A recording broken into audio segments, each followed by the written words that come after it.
रामकृष्ण हरी मंडळी, कसे आहात तुम्ही सगळे? आपला 11व्या अध्यायावरचा जो व्हिडिओ केला तो तुम्ही सर्वांनी खूप लाईक केला.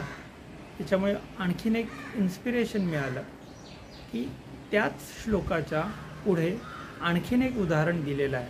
यथा नदीनां बहवोंबो वेगा, त्याच्या पुढचा श्लोक आहे यथा प्रदीप्तं ज्वलनं पतंगा विशन्ति नाशाय समृद्ध वेगाः तथैव नाशाय विशन्ति लोका तवापि वक्त्राणि समृद्ध वेगाः. जसं पहिल्यांदा एक उदाहरण दिलं आपल्याला, त्या उदाहरणामध्ये नदीच्या वेगाचं दिलं आहे की समुद्राच्या मुखामध्ये ती जशी वेगाने आतमध्ये जाते. आता त्याच श्लोकाच्या खाली आणखीन एक उदाहरण दिलं आहे तेच सांगण्यासाठी. त्याच्यामध्ये पतंग म्हणजे जे कीटक आहेत. आता बऱ्याच जणांनी जे गावाला राहिलेले आहेत त्यांना सहज लक्षात येईल की जेव्हा आपण एखादी ट्यूबलाईट लाईट किंवा पूर्वी दिवे लावायचो पेट्रोलचे किंवा केरोसिनचे, त्यावेळी त्या दिव्यांवर काही कीटक येतात आणि जोरात त्या आगीवर धडक देतात. आता लाईटवर येणारे ट्यूबलाईट किंवा याच्यावर येणाऱ्या कीटकांना सहसा काही होत नाही कारण त्याची काही पॉवर नसते, पण असे येणारे कीटक हे पूर्वी पणत्यांवर दिव्यांवर यायचे आणि स्वतः राख होऊन जायचे. आता याच्यात पण उदाहरण देताना यथा प्रदीप्तं ज्वलनं पतंगा विशन्ति नाशाय समृद्ध वेगाः, म्हणजे हे पतंग आहेत ते अग्नीवर काय येतात, स्वतः येऊन जसे प्रदीप्त झालेल्या अग्नीवर येऊन आपल्या नाशासाठी वेगाने येतात, तसं अनेक जे लोक आहेत हे आपल्या स्वतःचा नाश ओढवून घेण्यासाठी भगवंताच्या मुखामध्ये स्वतः येऊन त्यात पडत आहेत, असं अर्जुनाला इथे दिसायला लागलेलं आहे 11व्या अध्यायातल्या या श्लोकामध्ये. हे वर्णन करत असताना एकाच ठिकाणी आपल्याला दोन उदाहरणं दिलेली भगवद्गीतेत एका मागोमाग एक श्लोकामध्ये आपल्याला सापडतात. बऱ्याच लोकांना असं वाटतं की भगवद्गीता ही खूप कठीण आहे आणि त्याच्यामध्ये अनेक असं कठीण सांगितलेलं आहे, पण असं काहीही नाही. हे लोकांनी का सांगितलेलं आहे बरं? तर त्यांचं इम्पॉर्टन्स टिकून राहायला पाहिजे, त्यांचं महत्त्व टिकून राहिल्यामुळे. जर त्यांनी तुम्हाला सांगितलं की भगवद्गीता खूप सोपी आहे तर प्रत्येक जण वाचायला लागेल आणि ते सगळ्यांनी वाचू नये म्हणून बहुतेक वेळा सगळ्यांनी हा घाट घातला असावा आणि आपल्याला सांगितलं आहे की ही भगवद्गीता कशी आहे, अत्यंत कठीण आहे. पण ज्ञानेश्वरांनी त्याच्यावरची ज्ञानेश्वरी लिहिताना असं लिहिलं आहे की आबाल सुबोधू, म्हणजे लहान मुलापासून म्हाताऱ्या माणसं पण सगळ्यांना समजेल अशी मी ज्ञानेश्वरी लिहिलेली आहे. त्यामुळे काय आहे, बऱ्याच वेळा आपण प्रत्यक्ष ज्ञान प्रमाणाने आपण जाऊन पाहायला पाहिजे. कोणीतरी आपल्याला सांगितलेलं आहे अपरोक्ष की हे असं असं आहे, कठीण आहे, पण त्या वाटेने आपण जर चाललोच नाही तर मात्र त्याची दुर्गमता किती कठीण आहे हे आपल्याला कळणार नाही. या दोन व्हिडिओतनं तरी तुम्हाला एवढं कळलं असेल की बऱ्याच वेळेला कठीण गोष्टी ह्या उदाहरण देऊन आपल्याला स्पष्ट केलेल्या आहेत भगवंताने. आणि हे दोन श्लोक एवढे सोपे श्लोक आहेत की ज्ञानेश्वर महाराजांना हे श्लोक आणखीन सोपे करून सांगावे असं वाटलंच नाही. प्रत्येक श्लोकावर फक्त 2-2 ओव्या ज्ञानेश्वर महाराजांनी लिहिल्या, कारण भगवंताने सांगितलेलं ज्ञान एवढं सोपं आहे की त्याला आणखीन सिम्प्लिफाय करावं असं ज्ञानेश्वर महाराजांना सुद्धा वाटलेलं नाही आहे. आता कालचा जेव्हा व्हिडिओ केला तेव्हा आपल्याला एक शंका व्हॉट्सॲपवर एका मित्राने विचारले की हा 11वा अध्याय जो आहे त्याचं नाव विश्वरूप दर्शन आहे, तर ते काय आहे नक्की? तर तुम्ही सगळ्यांनी जर B.R. चोप्रा यांचं महाभारत पाहिलं असेल लॉकडाऊनमध्ये जर दाखवलेलं, किंवा तुम्हाला कुठे तुम्ही वाचलं असेल किंवा महाभारताच्या अनेक पुस्तकांमध्ये जर पाहिलं असेल, तर एक भगवंताचं विराट रूप दाखवलं. त्याच्यामध्ये अनेक मुख आहेत भगवंताला, अनेक बाहू आहेत. हे असं विराट रूप आहे ते तुम्ही चित्रांमध्ये पाहिलं असेल.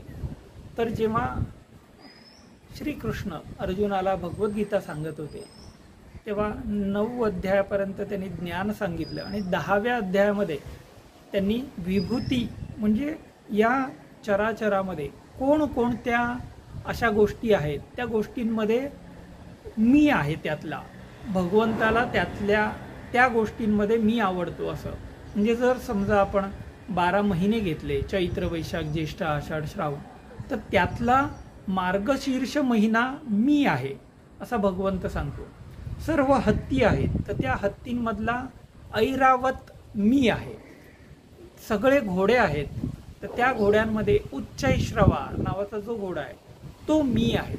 तर अशा प्रकारे प्रत्येक गोष्टी तुम्हाला मराठीमध्ये व्याकरणात समास माहिती असतील तर त्या समासांमध्ये द्वंद्व समास आहे, तो मी आहे. तर अशी अनेक उदाहरणं ऋषींमध्ये मी कोण आहे, तर अशा अनेक गोष्टी आहेत त्या 10व्या अध्यायामध्ये विभूती योगामध्ये सांगितल्या. आता हे सांगितल्यानंतर अर्जुनाला थोडीशी इच्छा झाली आणि अर्जुन म्हणाला, भगवंता तुला जर शक्य असेल, म्हणजे इथे अर्जुनाने विचारलंय, तुला शक्य असेल तर मला दाखवतच नाही, जर तुला मला दाखवणं शक्य असेल तर मला तुझं ते खरं स्वरूप बघायचं आहे. आणि भगवंताने विराट स्वरूप दाखवलं, पण अर्जुनाला मात्र काहीच दिसत नव्हतं. मग भगवंताच्या लक्षात आलं श्रीकृष्णाच्या की आपण त्याला हे विराट रूप दिसण्यासाठी काय लागतं, तर दिव्य असे चक्षु लागतात. तर त्यामुळे भगवंताने आधी त्याला दिव्यम ददामी त्याच्यात, मग ते असे दिव्य असे नेत्र आहेत, ते नेत्र अर्जुनाला दिल्यानंतर ती दृष्टी प्राप्त झाल्यानंतर अर्जुनाला भगवंताचं जे विराट स्वरूप आहे ते विराट स्वरूप दिसलं. त्याला विश्वरूप दर्शन म्हणून या अध्यायाचं नाव पण 11व्या विश्वरूप दर्शन योग असं नाव आहे. खूप सुंदर असा अध्याय आहे आणि साधारण भगवद्गीता अनुष्टुप छंदामध्ये आहे, पण हा 11वा अध्याय आहे त्याच्यामध्ये मात्र ती त्रिष्टुपमध्ये आहे आणि खूप छान असे श्लोक आहेत. याचं वर्णनसुद्धा भगवंताच्या याचं खूप चांगलं केलं आहे. पण हे भगवंताचं विराट रूप पाहिल्यानंतर अर्जुन काय आहे, भोळा भक्त आहे, तो अर्जुन हे सगळं पाहिल्यानंतर काय म्हणाला, घाबरला आणि म्हणाला, देवा मला हे तुझं हे असलंवालं रूप मला बघायचं नाही आहे, जे मी नेहमी तुला पाहतो, तुझं चतुर्भुज रूप आहे, त्या रूपातच मला तुला पाहायचं आहे. अशा पद्धतीने हा 11वा अध्याय आहे तो विश्वरूप दर्शनाचा अध्याय आहे. त्यामुळे तुम्ही स्वतः जाऊन हा अध्याय नक्की वाचा, त्याच्यावरच्या ओव्या वाचा आणि ते समजून घेण्याचा प्रयत्न करा.